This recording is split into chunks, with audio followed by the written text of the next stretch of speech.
اگر یا ایک طرف محبت کا فرش ہے تو ایک طرف مظلومیت کا اعلان کا بھی فرش ہے. کیسے؟ کہ جس طرح سے امام حسین کی مظلومیت، اس طرح سے دنیا کی آج تک کوئی ایسی مظلومیت نظر نہیں آتی. تو اس فرش عزا سے جس طرح ہم محبت کا پیغام دیتے ہیں اسی طرح مظلومیت کا بھی اعلان کرتے ہیں. کیسے اپنے سننے والوں کی خدمت میں عرض کروں کہ یہ ایک پیغام ہے، اور اس پیغام کو اپنے ذہنوں کے اندر محفوظ کر لینا کہ کربلا کے میدان میں پیاس کی کیا شدت تھی ہمیں معلوم نہیں ہو سکتی. حسین پیاسے، حسین کے سارے ساتھی پیاسے، حسین کے چھوٹے چھوٹے بچے پیاسے، لیکن خدا کی قسم اس بات کو یاد رکھو کہ بچوں نے پانی کے مطالبہ کیا ہے. بچوں نے، روایتوں میں ملتا ہے کہ بچوں نے پانی کا مطالبہ کیا ہے، لیکن بھوک کے لیے، غذا کے لیے کبھی مطالبہ نہیں کیا ہے. کبھی روایتوں میں، کہیں کسی کی روایتوں میں مسلمانوں میں نہیں ملتا ہے یا کسی بھی روایتوں میں کہ بچوں نے کھانے کا کبھی ذکر کیا ہوگا کہ ہمیں بھوک لگی ہے. پیاس کا ہمیشہ ذکر ملا. کبھی اس بات پہ غور کیا ہے کہ بچوں نے پیاس کا تو ذکر کیا لیکن بھوک کا ذکر نہیں کیا. تو بچوں نے پانی تو مانگا، لیکن سکینہ نے پانی مانگا ہے لیکن سکینہ نے کبھی کھانے کا مطالبہ نہیں کیا. پانی کا مطالبہ انسان کی بنیادی حق ہے. اگر کسی انسان کو زندہ رہنا ہے تو وہ کچھ دن بھوکا تو رہ سکتا ہے، لیکن کچھ گھنٹے پیاس کو برداشت کرنا یہ بہت بڑی بات ہوتی ہے. اور کسی کو کچھ 3 دن تک پانی نہ ملے تو پیاس، پانی جو ہے وہ ایک بنیادی حق ہے. یہ اللہ کے طرف سے دی ہوئی نعمت ہے جو ہر ایک کے لیے، وہ چاہے کسی بھی مذہب کا ہو، کسی بھی فرقے کا ہو، کوئی بھی ہو جو اس دنیا میں خلق ہوا ہے، وہ چاہے چرند ہو، پرند ہو، انسان ہو، حیوان ہو، ہر ایک کو پیاس کی ضرورت ہے. پیاس بجھانے کے لیے پانی کی ضرورت ہے. تو کربلا میں آپ دیکھیں گے کہ پیاس کا مطالبہ کیا گیا ہے، اور اسی لیے امام حسین نے کبھی اس چیز پہ کسی کو روکا نہیں ہے. ہمیشہ اس چیز پہ کہ اگر کسی کو پیاس لگی ہے تو کوشش کی ہے کہ پیاس کو کسی طرح سے بجھا دیا جائے. اسی لیے جناب حضرت عباس نے کربلا کے میدان میں صرف بیٹھے نہیں رہے بلکہ کوشش کی کہ کئی سارے کنویں کھودے. ریگستان جیسی جگہ، وہاں کنواں کھودنا. ذہن آخر کیوں کھودا؟ کیا ہمیں معلوم ہے کہ ریگستان میں پانی ملے گا کنواں کھود لیتے؟ نہیں. کب ملے گا، کتنا ملے گا، اسی پیاس کی شدت میں کھود رہے. کیوں کھود رہے؟ ایک نہیں، کئی سارا. کیونکہ وہ حق ہے. وہ حق کو پانے کے لیے امام حسین نے کبھی روکا نہیں. اور اسی لیے کوشش ہمیشہ حق کے لیے ہمیشہ آواز اٹھانی چاہیے. کوشش کرنی چاہیے کہ ہم حق کے ساتھ رہیں، چاہے پوری دنیا خلاف رہے تو رہے. ہم اکیلے، میری سمجھ میں اگر بات آ گئی تو بس کافی ہے. حق کے ساتھ ہمیشہ کھڑے رہنا ہے. ایک سلوات پڑھے محمد.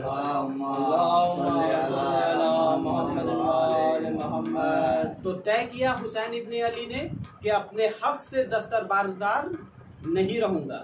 جب حسین ابن علی سید سجاد کے پاس آخری وصیت کے لیے آئے ہیں تو کیا کہا؟ بیٹے مدینہ واپس جانا تو میرے چاہنے والوں کو میرا سلام پہنچانا. اور اس کے بعد کہا کہ میرے چاہنے والوں سے یہ کہنا کہ جب بھی کبھی پیاس لگے تو مجھ حسین کی پیاس کو یاد کرنا. یعنی اس چیز کو سمجھے کہ میں نے تو جس آیت کی عنوان سخن قرار دیا اس میں ارشاد فرما رہا ہے خدا کہ رب اشرح لی صدری، یعنی کہ یہ ایک جناب موسیٰ کی دعا ہے. رب اشرح لی صدری یعنی میرے صدر کو کشادہ کر دے، یعنی کہ خدا سے دعا کر دے. کب دعا کر رہے ہیں؟ یہ پورا جناب موسیٰ کا ایک واقعہ ہے کہ وہ فرعون سے جاتے ہیں اور گفتگو کرتے ہیں اور پھر بعد میں جنگ ہوتی ہے اور اس کو اسلام کی یعنی کہ ایک خدا کی دعوت دیتے ہیں. یہ سارا ایک پورا واقعہ جس کو آپ پڑھ سکتے ہیں. اس میں ایک یہ جو دعا انہوں نے کی ہے، جب خدا نے کہا کہ جاؤ جا کے موسیٰ سے یہ کہہ دو، اعلان کرو وہ خدائی کا دعویٰ کر رہا ہے، تو جانے سے پہلے جناب موسیٰ اس دعا کو پڑھتے ہیں اور کہتے ہیں کہ خدایا میرے صدر کو، میرے سینے کو کشادہ کر دے. اور میرے اندر وہ طاقت دے کہ میں اپنی بات کو بہتر طریقے سے کہہ سکوں. ٹھیک ہے. تو اس بات پہ آنے سے پہلے یہ دیکھیں کہ اللہ کی طرف سے ہمارے لیے ہدایت کے لیے دو چیزیں آئیں. ایک کتاب, دوسرا نور. دو چیزیں آئیں. پورے مسلمان اس چیز پہ متفق ہیں کہ دو چیزیں خدا نے بھیجی, ایک نور اور ایک کتاب. کتاب کی شکل میں قرآن مجید اور نور کی شکل میں نبی آل محمد یعنی محمد مصطفیٰ صلی اللہ علیہ وسلم. یہاں پر ایک اختلاف پایا جاتا ہے کہ لفظ نور ہے, جو لفظ نور ہے اس سے مراد یہی کتاب ہے, یہی قرآن ہے. لیکن اکثر مفسر نے یہ لکھا ہے کیونکہ نور اور کتاب کے درمیان میں اللہ نے واو کا لفظ رکھا ہے, اور واو کا جب اردو ترجمہ ہوگا تو اور کا ہوگا, یعنی کتاب اور نور, یعنی کتاب الگ چیز ہوئی اور نور الگ چیز ہوئی, یعنی کہ دو چیزوں پہ باتیں ہو رہی ہیں. تمہاری ہدایت کے لیے نور اور کتاب بھیجی, تو پتہ چلا نور اور ہے, کتاب اور ہے. اب نور کو سمجھنے کے لیے آپ اس طرح سے آسان لفظوں میں کہ آپ آنکھیں اگر میں بند کر دوں تو میں کس کو دیکھوں گا؟ کسی کو نہیں دیکھ پاؤں گا. آپ آنکھ بند کر لیں تو آپ مجھے دیکھ پائیں گے؟ نہیں دیکھ پائیں گے. یعنی کہ ظاہری چیزوں کو دیکھنے کے لیے کیا ضرورت ہے؟ آنکھ کی ضرورت ہے. اور آنکھ ہونے کے ساتھ ساتھ کوئی ایسی چیز ہونی چاہیے جس کے ذریعے دیکھا جائے. تو دیکھنے کے لیے ہمیں کس چیز کی ضرورت ہے؟ نور کی ضرورت ہے. اب وہ نور آنکھوں کے اس نارمل نور کے یعنی کہ لائٹ کے ذریعے ہو سکتی ہے, پھر سورج کے روشنی کے ذریعے ہو سکتی ہے. اسی طرح سے نور کا ایک حد بڑھتی چلی جائے گی. تو کہنے کا یہ مطلب ہے کہ دیکھنے کے لیے آنکھوں کا ہونا بہت ضروری ہے, اور آنکھیں نہ ہوں تو کوئی چیز نظر نہیں. لیکن ایک اور چیز بھی ہے, اگر وہ نہ ہو تو آنکھ کے باوجود آپ مجھے نہیں دیکھ پائیں گے, جس سے میں نے ابھی کہا کہ لائٹ یعنی نور. اب اس روشنی نہ ہو تو آپ ایک دوسرے کو نہیں دیکھ سکتے. تو انسان محتاج ہے کس چیز کا؟ نور کا. یعنی آنکھ ہوتے ہوئے بھی محتاج کس چیز کا انسان؟ نور کا. تو فرمایا پہلے نور کو بھیجا, بعد میں کتاب کو بھیجا. جب روشنی ہوگی تو اس کتاب کو پڑھ پاؤ گے. اگر روشنی ہی نہ ہو, نور ہی نہ ہو, بند کر دی جائے تو اب میں یہ کتاب پڑھ پاؤں گا؟ تو کسی بھی کتاب کو پڑھنے کے لیے کیا ضروری ہے؟ نور. کسی بھی کتاب کو سمجھنے کے لیے کیا ضروری ہے؟ نور. اگر نور ہے تو وہ کتاب آپ پڑھ سکتے ہیں. اسی طرح سے کہنے کے لیے جب باتیں بڑھیں گی تو اسی طرح سے سمجھنے کے لیے یہ کہا جا سکتا ہے کہ کسی چیز کو سمجھنے کے لیے اس کے سمجھانے والا ہونا ضروری ہے. ایک صلوات پڑھے محمد علیہ.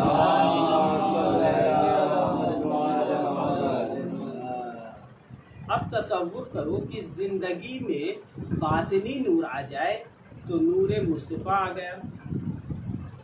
اگر زندگی میں باطنی نور کسی کے آ گیا تو وہ نور مصطفیٰ ہو گیا. اسی طرح سے تو میرے مولا فرماتے ہیں کہ جس کی زندگی میں ہمارا نور آ جاتا ہے, ہماری معرفت کا نور آ جاتا ہے, زندگی سے گمراہی ختم ہو جاتی ہے, ہدایت آ جاتی ہے. جب ظاہری نور کا اتنا کمال ہے کہ جس کے ہونے سے ہم چیزوں کو سمجھ سکتے ہیں, چیزوں کو دیکھ سکتے ہیں, چیزوں کو پڑھ سکتے ہیں, اس سے بہت سارے فائدے اٹھا سکتے ہیں, تو جب باطنی نور آ جائے تو اس سے پھر ہماری ہدایت اس طرح سے ہو جاتی ہے کہ دنیا کی ساری مخلوقات چاہے خلاف ہی کیوں نہ ہو, ہم حق کے ساتھ کھڑے رہتے ہیں. ایک صلوات پڑھے محمد. تو فرمایا کہ ظاہری نور بھی باکمال ہوا اور باطنی نور بھی باکمال ہوا. جب تک یہ نور نہیں ہوگا تب تک تم قرآن کی حقیقت کو نہیں سمجھ سکتے. اب سوال یہ ہے کہ مولا جب نور تھا تو مسلمان قرآن کو پڑھ رہے تھے, یعنی جب قرآن جس زمانے میں قرآن پڑھ رہے تھے اس زمانے میں مصطفیٰ کا نور تھا. قرآن پڑھی جا رہی تھی, مصطفیٰ اس کی تفسیر بتاتے جا رہے تھے. اب مصطفیٰ اس دنیا سے چلے گئے, اب قرآن تو باقی ہے. جب قرآن باقی ہے تو کوئی ایسا نور تو ہوگا جو اس قرآن کو سمجھانے والا ہو. تو اب ہمیں اور آپ کو یہی چیز کو عقل کے معیار پہ پرکھنا ہوگا کہ اس زمانے میں وہ نور کہاں ہے. جس نے اس نور کو پہچان لیا اس کی ہدایت ہو گئی. ایک سوال پڑھیں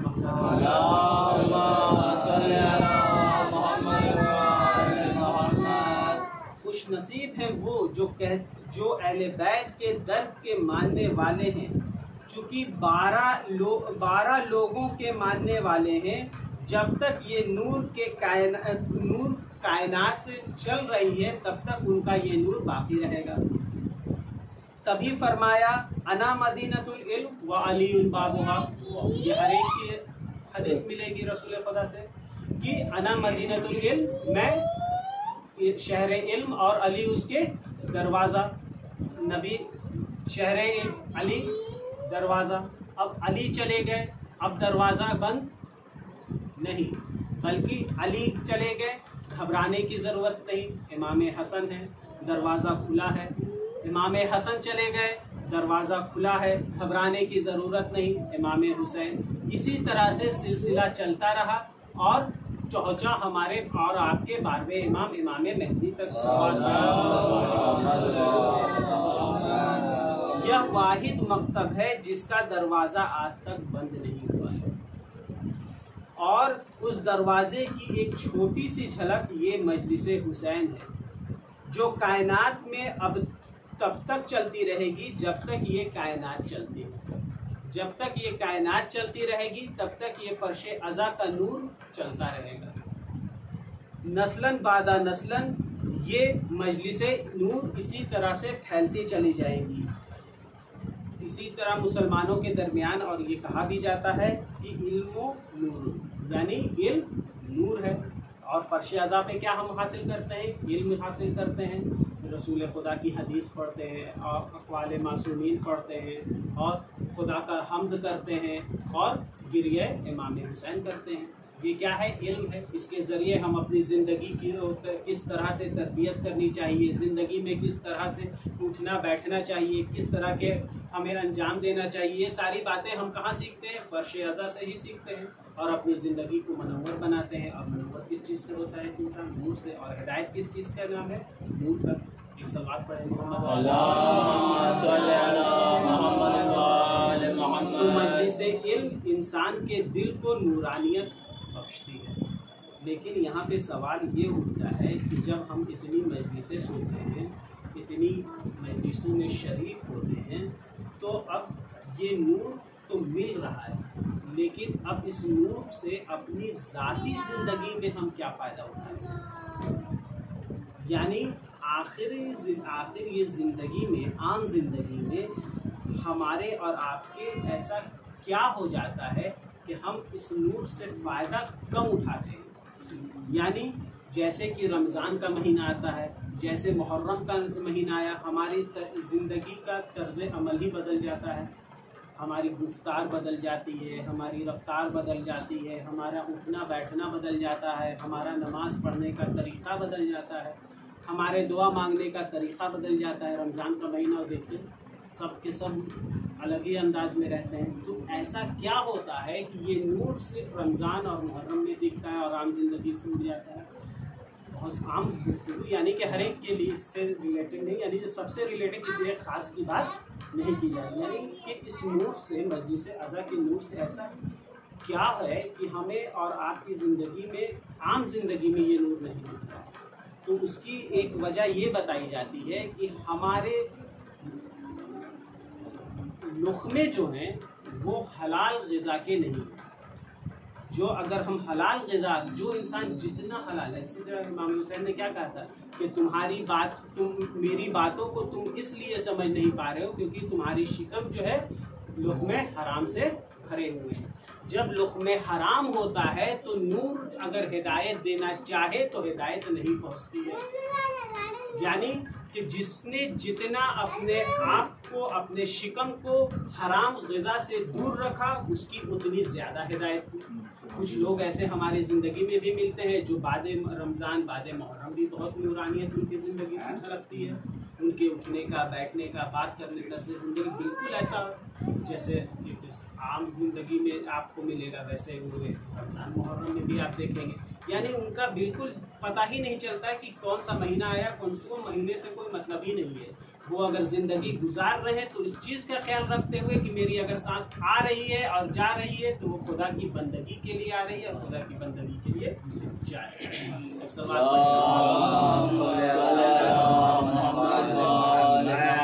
تو جناب تو اسی لیے میں نے جو اپنی مجلس کا آغاز کیا تھا اسی دعا سے کہ رب اشرح لی صدری ویسر لی امری واحلل لسانی یفقہوا قولی، یعنی یہ سورہ طٰہٰ کی 25ویں اور 28ویں آیت ہے جس میں خدا یہ کہہ رہا ہے کہ جناب موسیٰ یہ کہہ رہے ہیں کہ خدا میرے صدر کو کشادہ کر دے اور مجھے باتوں کو کہنے کا انداز دے دے تاکہ میری باتیں لوگوں کے دل میں اتر جائیں۔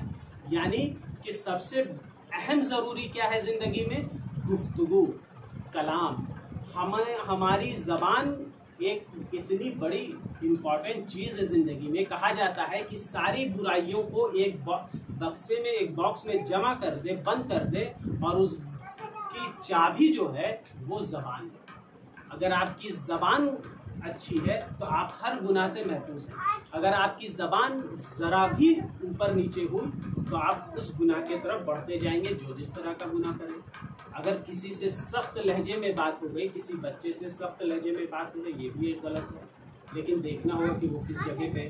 اسلام نے کبھی بھی بولنے کے لیے منع نہیں کیا اور نہ کبھی چپ رہنے کو اچھا کہا، نہ کبھی بولنے کو اچھا کہا اور نہ کبھی نہ بولنے کو اچھا کہا۔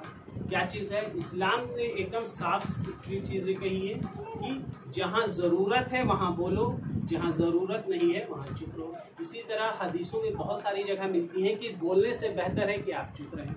خاموشی ایک بہت بڑا ایک اجر ہے، ایک بہت بڑا انعام ہے، ایک نعمت ہے خاموش رہنا بھی۔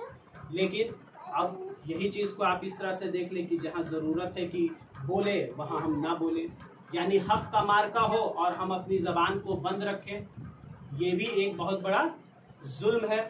یعنی یہ بھی ایک ہدایت، ایک نور ہدایت سے ہم پیچھے ہیں۔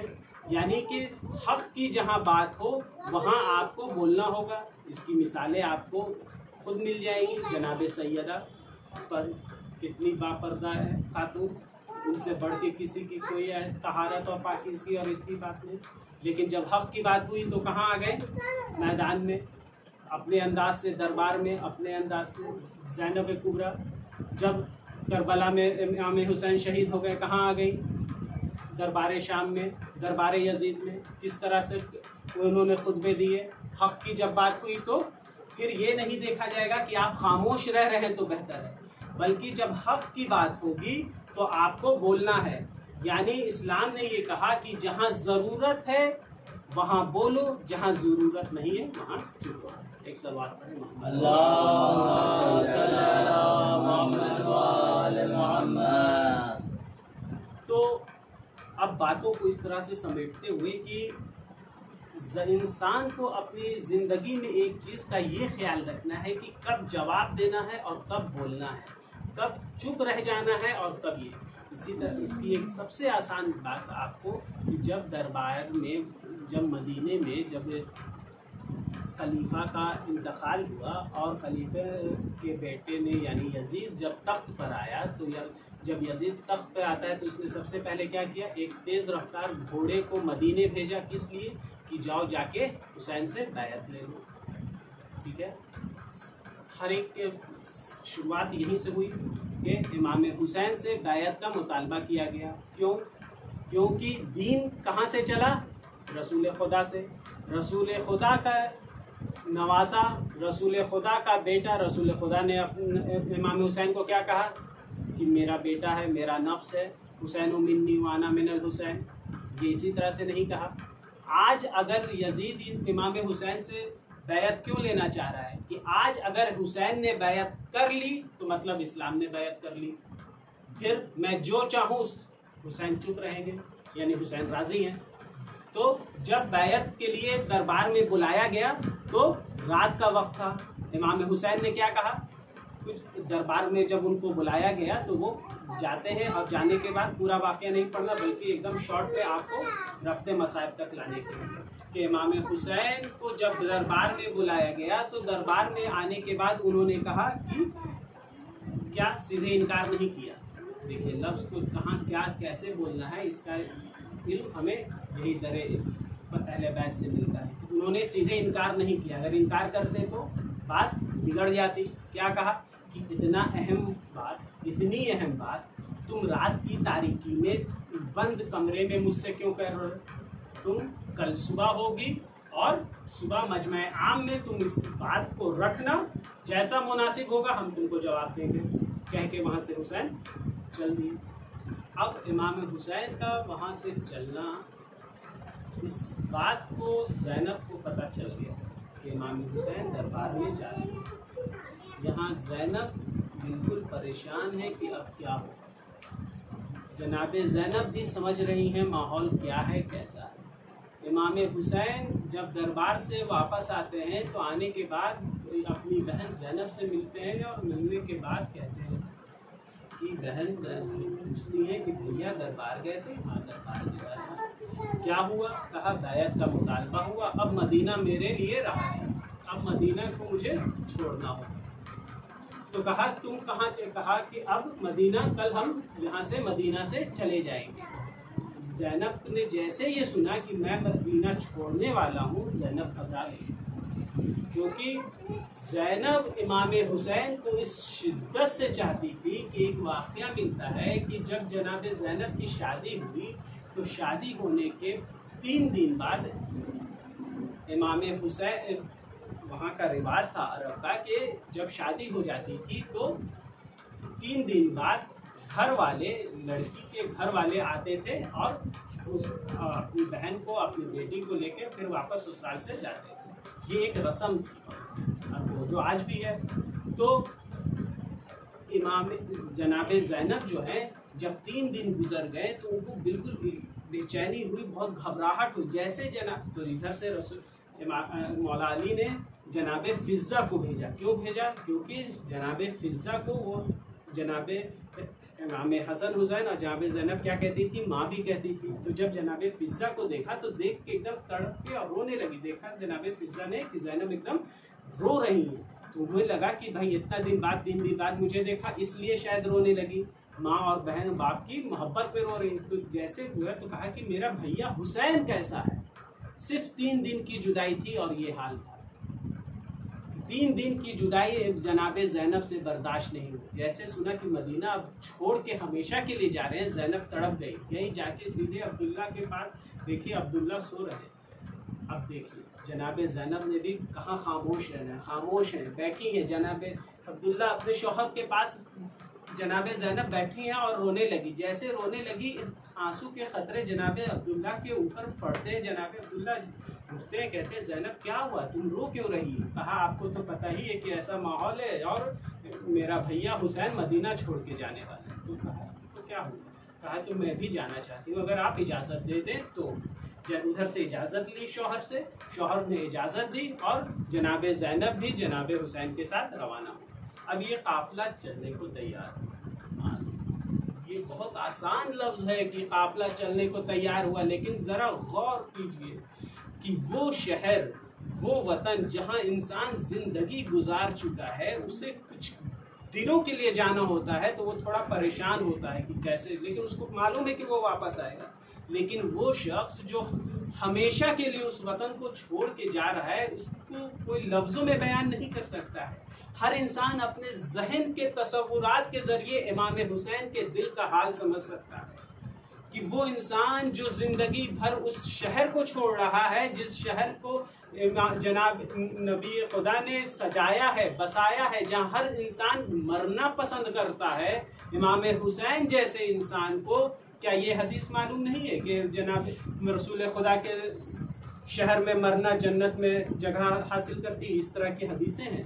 تو اس امام حسین کو یہ چیز نہیں معلوم ہے، لیکن معلوم ہونے کے باوجود وہ دیکھ رہے ہیں کہ چاہے خاندان چاہے اسلام، چاہے حسین چاہے اسلام، اب یہ وہی وقت تھا وعدہ طفلی کو نبھانے کا۔ امام حسین کھڑے ہوئے، کہا اب میں مدینہ نہیں رہ سکتا، چلے اور امام حسین آتے ہیں اور نانا کی لہد کے قریب مزار آتے ہیں اور کہتے ہیں اے نانا، اب حسین کل سے مجاوری کے لیے نہیں آئے گا۔ ہاں نانا، یہ مدینہ اب میرے رہنے لائق نہیں ہے، تمہاری امت نے مجھے رہنے لائق نہیں چھوڑا۔ ہاں عزادارو، نانا سے رخصت ہوئے، بھائی کی قبر پہ پہنچے، بھائی کو سلام آخر کہا۔ عزادارو، حسین امام حسن کی قبر سے آگے بڑھے، اب انداز بدل سا گیا ہے۔ تصور کرو کہ وہ ماں جو مر جانے کے بعد حسین کو اتنا چاہتی تھی کہ جب حسین کھڑے تھے اور کہا کہ ماں جب تک بلائے گی نہیں ماں سے ملوں گا نہیں، بندے کفن ٹوٹے، حسین میری آغوش میں آ جا۔ ماں بیٹے میں ملاقات ہوئی، لرزنے لگا آسمان، اور پھر جو ہے یہ دونوں میں جدائی ہوئی، اور جدائی ہونے کے بعد اب وہی انداز امام حسین نے پھر سے اپنایا۔ ماں کی لحد پر چشمہ اس طرح سے ماں کی گود کو دیکھ کے تڑپتا ہے۔ امام حسین بڑھے، جناب سیدہ کی لحد کے قریب گئے، کہا ماں اب یہ حسین چلا، اب یہ گود کہاں نصیب ہوگی، اب یہ لحد کہاں نصیب ہوگی۔ ماں بیٹے میں گفتگو ہوئی، ادھر سے آواز آئی ہوگی، ارے حسین جاؤ، تمہارے قافلے کے پیچھے پیچھے تیری ماں بھی چلے گی۔ ہاں عزادارو، حسین گھر پہنچے، قافلے کو تیار کرنے کے لیے کہا۔ عزادارو، صبح نبودار ہوئی، جب صبح ہوئی ایک قافلہ جانے کو تیار ہوا۔ کبھی رباب آگے آتی ہے، محمل میں سوار ہوتی ہے، کبھی لیلا آتی ہے، علی اکبر بڑھ کے سوار کرتے ہیں، کبھی فروا آتی ہے، جناب قاسم سوار کرتے ہیں، لیکن کا ایک بیٹی ہے جو تڑپ رہی ہے، کبھی ماں کے پاس جاتی ہے، کبھی امو کے پاس جاتی ہے، کبھی بھائی کے پاس جاتی ہے، کبھی پھوپھی کے پاس جاتی ہے، ارے کہتی ہے پھوپھی جان، ارے بابا آپ کی بات کو رد نہیں کریں گے، اگر محمل نہیں، اگر جگہ محمل میں نہیں تو مجھے غلاموں کے قافلے میں لے لو، میں پیدل چلنے کو تیار ہوں۔ ہائے رے صغرا، آنکھوں کے سامنے گھر بسا ہوا جا رہا ہے اور صغرا کے لیے آزادارو، حسین نے سبھی کو محفل میں سوار کرانا شروع کیا۔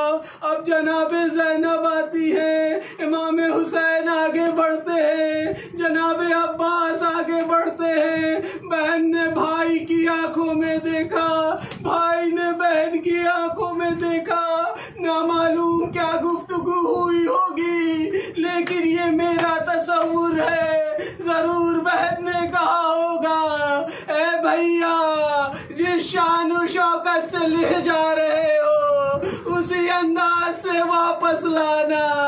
حسین نے کہا ہوگا اے زینب مجھے معاف کرنا، اس محرم کے بعد یہ قافلے کی شکل الگ ہوگی، نہ محمل ہوگی، نہ یہ کجاوے ہوگے، اونٹوں پہ برہنہ سوار، پسے پشت گردن بندھے ہوگے، سید سجاد کے ہاتھوں میں رسن ہوگی، پیروں میں تاغ، گلے میں تاغ، پیروں میں زنجیر، نامعلوم کس طرح سے یہ قافلہ 11 محرم کو چلا، بس قافلہ تیار ہوا، محملیں سوار ہوئی، اب جیسے جانے لگی لوگوں نے علی اصغر کو کھوجنا شروع کیا۔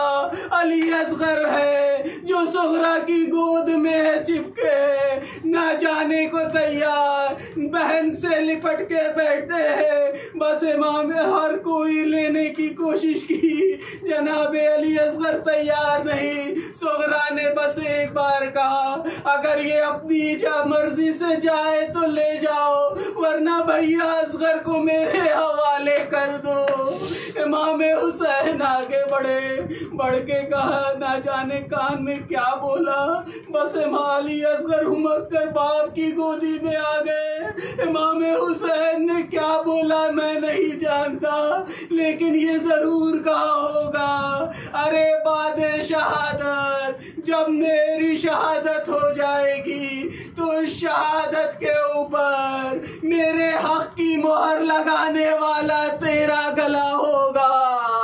بس عزادارو، جناب علی اصغر امام حسین کی آغوش میں آئے، محملیں سوار ہوئی، روانہ ہو گئی۔ اب یہ صغرا ہے، مدینے کے دروازے پر کھڑی ہے، اس آس میں کہ کب یہ قافلہ سکون پائے گا اور میرا بھیا علی اکبر مجھے لینے آئے گا۔